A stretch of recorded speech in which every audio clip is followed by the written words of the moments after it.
Halo, ketemu lagi Bapak Ibu dan saudara sekalian di channel Investasi Kesehatan. Perkenalkan saya Dr. Budi Hartoko, dokter ahli penyakit dalam. Pada kesempatan ini kita akan berbicara tentang asam urat dan hal-hal yang terkait dengannya. Jangan lupa untuk like dan subscribe di channel ini. Semoga kami bisa membuat video-video kesehatan yang lain yang lebih baik. Salam sehat sampai tua. Hai teman-teman semua, ketemu lagi di channel Investasi Kesehatan. Sebelum kita mulai pembahasannya, jangan lupa untuk subscribe ya, supaya kami tambah semangat untuk membuat video-video selanjutnya yang penuh ilmu dan mudah-mudahan bermanfaat bagi orang banyak. Oke, tanpa berlama-lama lagi, langsung aja kita bahas materinya. Salam sehat sampai tua. Cekidot. Bapak Ibu, apakah asam urat itu? Bapak Ibu harus paham bahwa asam urat adalah suatu zat yang ada di dalam aliran darah kita, di mana asam urat itu normal. Asam urat adalah zat yang normal di dalam aliran darah kita, di dalam tubuh kita.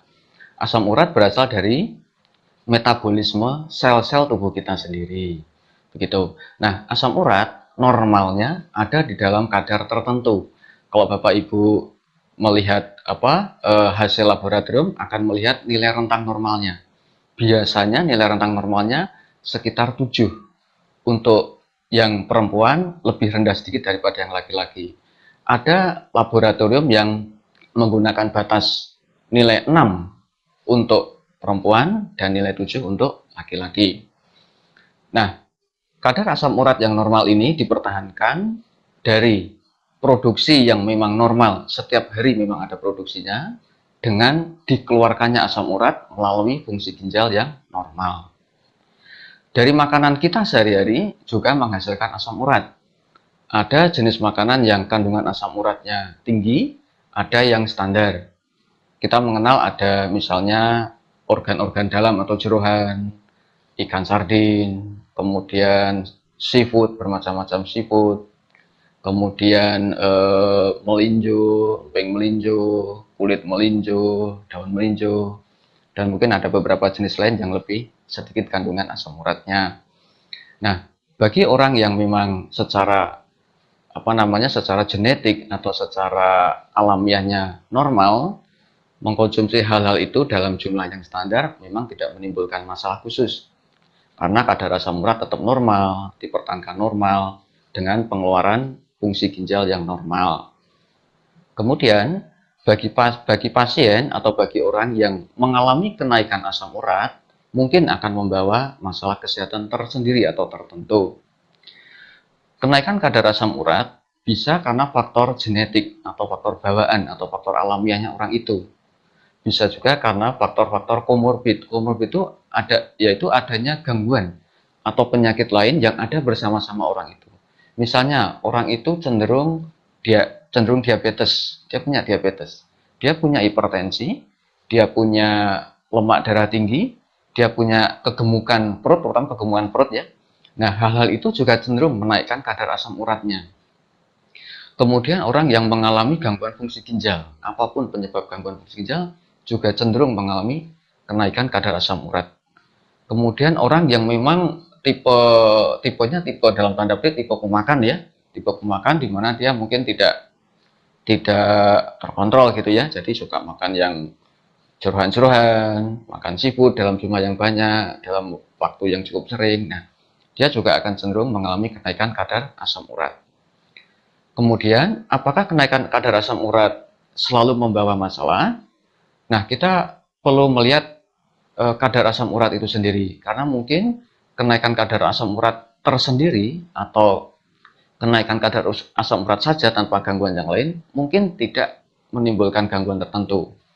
Tetapi kenaikan kadar asam urat disertai dengan kondisi komorbid yang lain bisa jadi membawa dampak gangguan yang lain. Misalnya begini, kalau seseorang itu hanya mengalami kenaikan kadar asam urat saja, kemudian misalnya dia tidak punya penyakit lain, tidak punya penyakit radang sendi, tidak punya penyakit diabetes, hipertensi, lemak darah, kegemukan, gangguan sistem pembuluh darah atau yang kita sebut kardiovaskular, maka kenaikan kadar asam urat saja bisa jadi tidak membawa gangguan tertentu. Tetapi kalau pasien itu juga mengalami kenaikan kadar gula darah atau diabetes, hipertensi, lemak darah tinggi, kegemukan, mengalami gangguan pembuluh darah atau cardiovascular disease, ya, penyakit cardiovascular disease, maka kenaikan kadar asam urat ini juga sebenarnya menambah atau memperberat gangguan yang sudah ada, sehingga perlu diobati. Nah, sebagai panduan begini, kalau kadar asam urat meningkat derajat ringan, misalnya kurang dari nilai 9, tersendiri, mungkin cukup diobservasi, tidak perlu pengobatan khusus. Ya otomatis perlu mengatur pola makannya, dan nanti perlu diperiksa ulang kembali untuk melihat kecenderungan asam uratnya. Kalau dia disertai dengan gangguan yang lain-lain, tadi ya gangguan metabolik yang lain, termasuk hipertensi, diabetes, lemak darah, gangguan pembuluh darah, atau dia juga ada gangguan ginjal atau ada gangguan radang sendi asam urat, maka kadar asam urat tersebut sebaiknya diobati atau indikasi diobati sampai mencapai kadar yang normal. Begitu. Nah, Bapak Ibu, dalam kesempatan kali ini mungkin kita akan membatasi dulu hubungan asam urat dengan gangguan sendi, ya. Karena kasus ini juga cukup banyak dan dalam praktek kita cukup banyak pasien yang melakukan namanya self medication atau mengobati sendiri.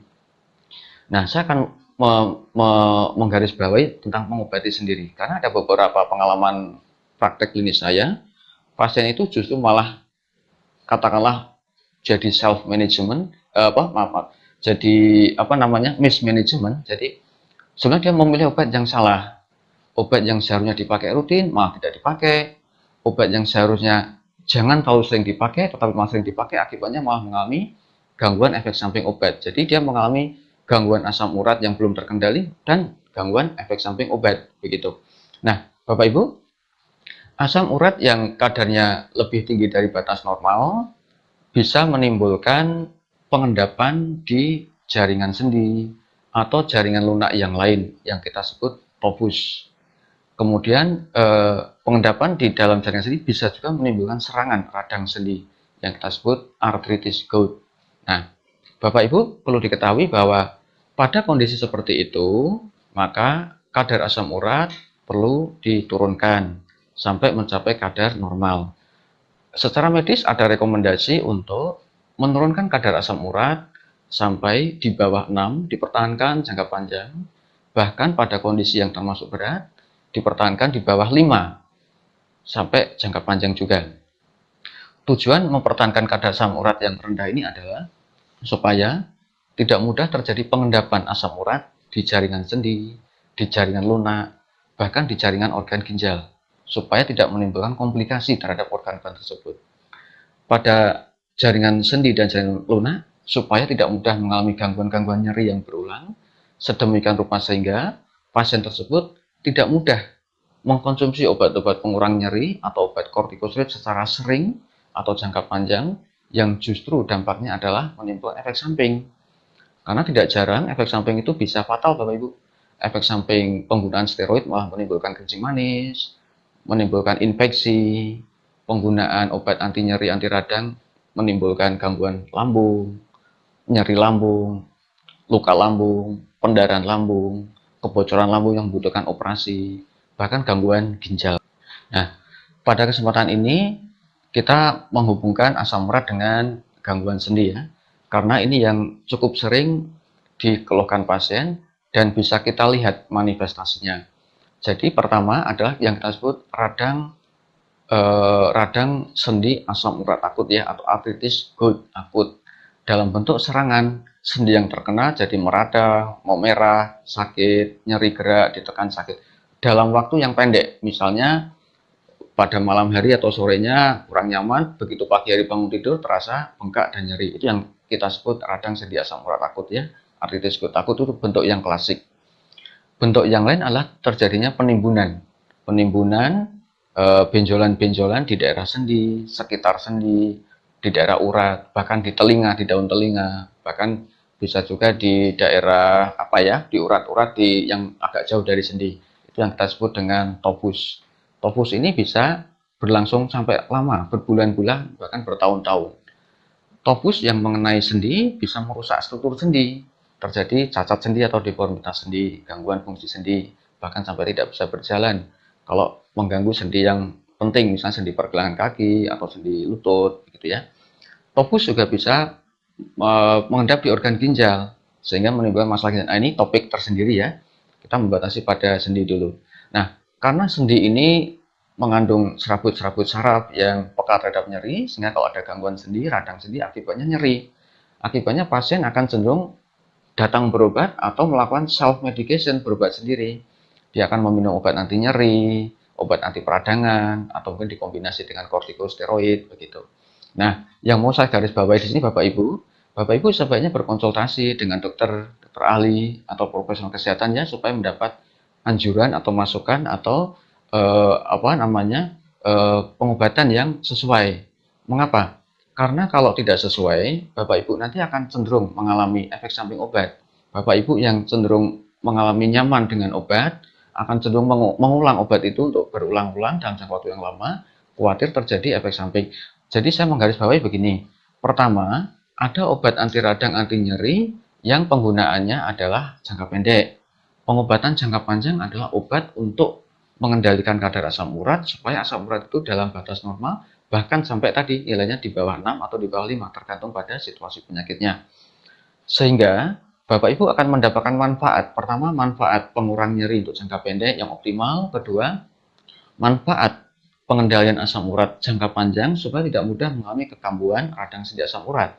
Sehingga terhindari dari kemungkinan efek samping yang juga tidak nyaman, menimbulkan masalah baru atau mungkin malah fatal. Kemudian untuk usaha yang bersifat bukan pengobatan atau non medis adalah jelas mengurangi atau malah menghindari makanan-makanan yang memang kaya akan asam urat. Sebut saja makanan organ dalam atau jeroan, ikan sardin, kemudian seafood, produk melinjo, alkohol, kemudian produk-produk yang dieramkan atau difermentasikannya ya alkohol, mungkin tapai atau semacam itu begitu.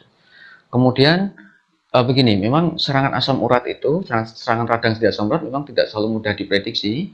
Ada hubungannya dengan misalnya dia mengkonsumsi masukan makan sejenis itu dalam jumlah yang banyak, kemudian misalnya menghadiri pesta, diundang acara, makan-makan begitu ya, jadi harus hati-hati. Kemudian berhubungan dengan perubahan cuaca, itu juga tidak bisa dihindari. Kemudian mungkin ada unsur trauma atau cedera, misalnya olahraga atau aktivitas tertentu yang mencederai kaki begitu. Nah, pada prinsipnya adalah yang utama adalah pengendalian makan tadi menjadi hal yang penting karena akan menjadi unsur yang melekat pada diri Bapak Ibu untuk sehari-hari dan jangka panjang. Jadi asam urat memiliki implikasi tertentu pada bidang kesehatan. Silakan sebaiknya diperiksa untuk periode waktu tertentu bagi yang memang ada kenaikan kadar asam urat dan ada faktor-faktor komorbid yang menyertai, silakan dikonsultasikan dengan dokter supaya mendapat penanganan yang sesuai dan mendapat manfaat jangka panjang supaya tidak mengalami gangguan-gangguan yang terkait. Gimana teman-teman?